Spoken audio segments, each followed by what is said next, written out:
तो खालिद साहब, अगला सवाल भी मेरा ये एक्सपोर्ट और लोकल प्रोडक्शन से मुतालिक था कि हमारी लोकल मैन्युफैक्चरिंग और लोकल प्रोडक्शन इस वक्त कितना इन्हिसार हमारे मुल्क का इस वक्त अपनी लोकल प्रोडक्शन पर है, यानी हमारी डिमांड क्या पूरी हो रही है और सरप्लस में हम इसलिए हम एक्सपोर्ट कर रहे हैं, और कितना इन्हिसार हमारे मुल्क में रहने वालों का इस वक्त इम्पोर्टेड दवाइयों पर है और कितने लोग इस वक्त लोकल प्रोडक्शन पर इन्हिसार करते हैं।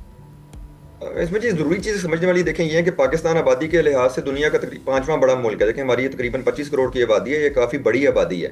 हमें एक हमारी बहुत अच्छी हमारा एक आप कह लें over the years local manufacturing का और डोमेस्टिक मैन्युफैक्चरिंग जो बढ़ती रही है, उसका फ़ायदा ये है कि हम तकरीबन 90 से 95% जो ज़रूरियात हैं मेडिसिन की, अद्वियात की, पाकिस्तान की, वो पाकिस्तान में ही मैन्युफैक्चर करके बना के अद्वियात साज अदारे पूरी कर रहे हैं। और इसमें दूसरा फ़ायदा ये हुआ है कि ओवर द ईयर्स जो हमारे लोकल इदारे हैं, जो लोकल मैन्युफैक्चरर्स हैं, उनका शेयर मार्केट में 70% पे पहुंच गया कंपेयर टू मल्टी नेशनल इदारे। मल्टी नेशनल इदारों की ज़रूरत बहुत होती है बिकॉज वो रिसर्च करते हैं, उनकी रिसर्च से हम भी सीखते हैं लोकल मैन्युफैक्चरर। लेकिन जो लोकल मैन्युफैक्चरर का जब इसमें शेयर बढ़ता है तो वो प्राइस में कंट्रोल रहता है। मल्टी नेशनल ज़ाहिर बात है क्योंकि वो एक रिसर्च कर रहे होते हैं और उस रिसर्च का एक खर्चा होता है तो उनकी कीमत ज़्यादा होती है लोकल मैन्युफैक्चरर के मुकाबले में। तो 90 से 95% अद्वियात की जो हमारी ज़रूरत है, हम अल्लाह का शुक्र है लोकल मैन्युफैक्चरिंग से इसमें हमारी अगेन मैं कहूँगा जी इस गवर्नमेंट की SIFC की प्रोविंशियल इदारों की बहुत अब सपोर्ट है। वो समझ चुके हैं पिछले 1-2 सालों में कि ये कितनी ज़रूरी इंडस्ट्री है और इसको किस तरह सपोर्ट करना चाहिए ताकि इंडस्ट्री भी कायम रहे, इंडस्ट्री में ग्रोथ भी है और आवाम पे भी बोझ कम से कम पड़े। और जो एक्सपोर्ट की आपने बात की है,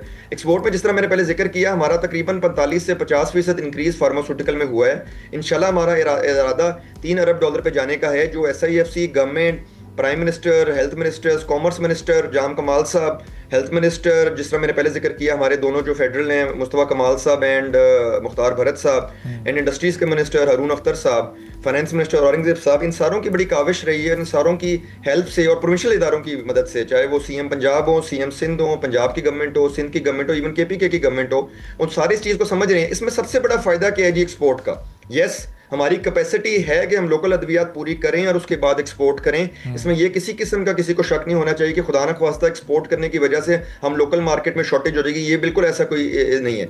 तो अद्वियात का एक्सपोर्ट करने का सबसे बड़ा फायदा ये है कि ये ब्रांड नेम से बिकती हैं।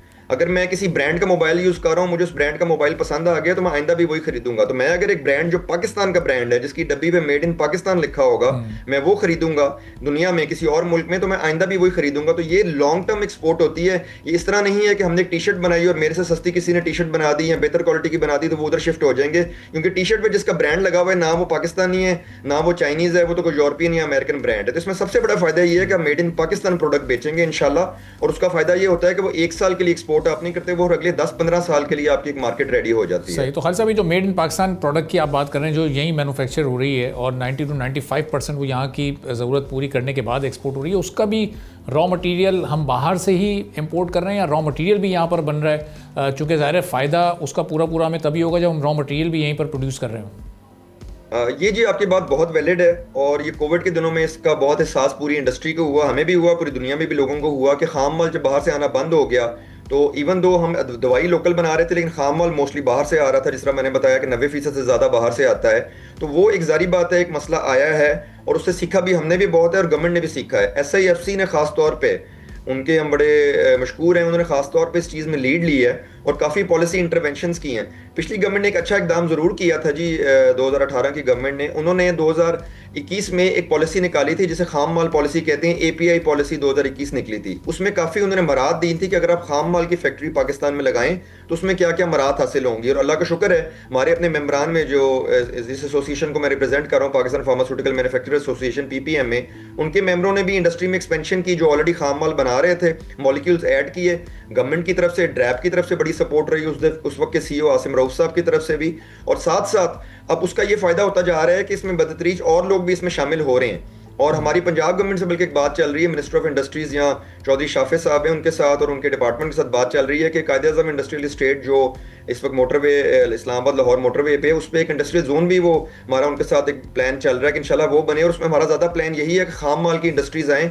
और इस चीज़ में देखें टाइम लगता है, खाम माल is a volume based industry, it's a large scale manufacturing.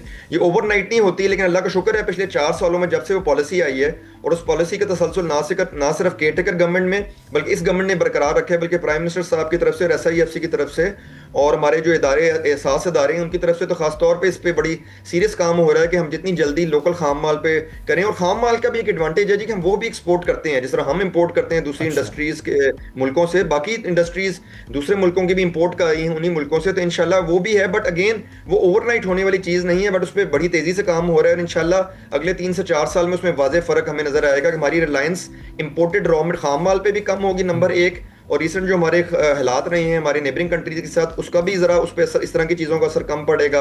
और नंबर 3, कल को खाम माल भी यहाँ से एक्सपोर्ट हो सकता है, जो कि आपके लिए एक और एक्सपोर्ट अर्निंग ना सिर्फ इस इंडस्ट्री के लिए बन सकती है बल्कि हमारे मुल्क के लिए बन सकती है। तो खालिद साहब, इसमें एक्सपोर्ट्स को अपने बढ़ाने के लिए जो हमारे लोकल इन्वेस्टर्स हैं अभी, उनका कितना इंटरेस्ट है इस फील्ड में और कितनी इन्वेस्टमेंट एनुअल बेसिस पर आप उसमें इजाफा देख रहे हैं? और फिर जाहिर है कि लोकल इन्वेस्टर्स का अगर इंटरेस्ट होगा, उनके लिए अट्रैक्शन होगी, तो फिर वो फॉरेन इन्वेस्टर्स को भी अट्रैक्ट करने में कामयाब हो सकेगी। तो फॉरेन इन्वेस्टर्स भी इस वक्त आ रहे हैं या अभी उसके लिए थोड़ा सा हमें इंतजार करना पड़ेगा? नहीं, देखें फॉरेन इन्वेस्टर्स का भी इंटरेस्ट बहुत बढ़ चुका है। देखें अगर मैं कहूँ तो 5 स्टेप्स थे जो हमें लेने चाहिए थे इस इंडस्ट्री को उस लेवल पे लाने के लिए, जो दुनिया के, हम कहें कि दुनिया में जिस दूसरे मुल्कों में इन्वेस्टमेंट हो रही है सेक्टर में, दुनिया के क्यों कर रही है वहाँ इन्वेस्टमेंट, वहाँ लोकल अद्वियात भी फरामी अच्छे तरीके से क्यों हो रही है मुनासिब कीमतों में, वहाँ से एक्सपोर्ट क्यों हो रही है। तो वो 5 स्टेप्स अगर मैं गिनूँ जो मेन थे, तो आप समझ लें उनमें से हमने 2 स्टेप्स ले लिए हुए और 3 अंडर प्रोसेस हैं। पहला स्टेप था जी आपकी एक प्राइसिंग पॉलिसी होनी चाहिए जो कि ना सिर्फ लोकल इन्वेस्टर को प्रोटेक्ट करे, साथ ऑब्वियसली अवाम को भी प्रोटेक्ट करे। गवर्नमेंट का काम है एक बैलेंस क्रिएट करना, लेकिन ओवरसीज इन्वेस्टमेंट के लिए भी एक आपको राह अमल दे कि ये प्राइसिंग पॉलिसी होगी, अगर मुल्क के हालात, इन्फ्लेशन बढ़ती है, डिवैल्यूएशन होती है, एनर्जी कॉस्ट बढ़ती है, तो आपको हम प्रोटेक्ट करेंगे। खुदा ना खास्ता ये नहीं होगा कि आपको कारखाने बंद करने पड़ जाएं। वो प्राइसिंग पॉलिसी 2018 में आई, अनफॉर्चुनेटली 2020-21 में आके उसमें अमल दरामद रुक गया, लेकिन केयरटेकर गवर्नमेंट ने और इस गवर्नमेंट ने उस पर दोबारा अमल दरामद शुरू किया है। ये खुशाइन बात। और 2018 की पॉलिसी में मैं ये बात जरूर कहूंगा, वो एक कंसेंसस डॉक्यूमेंट था जो ना सिर्फ इंडस्ट्री, गवर्नमेंट, कोर्ट्स, बल्कि हर डिपार्टमेंट उसमें इन्वॉल्व था और हर डिपार्टमेंट की तरफ से ओके हुआ था। चारों सूबों ने भी ओके किया था उसे। ये नंबर 1 चीज होगी।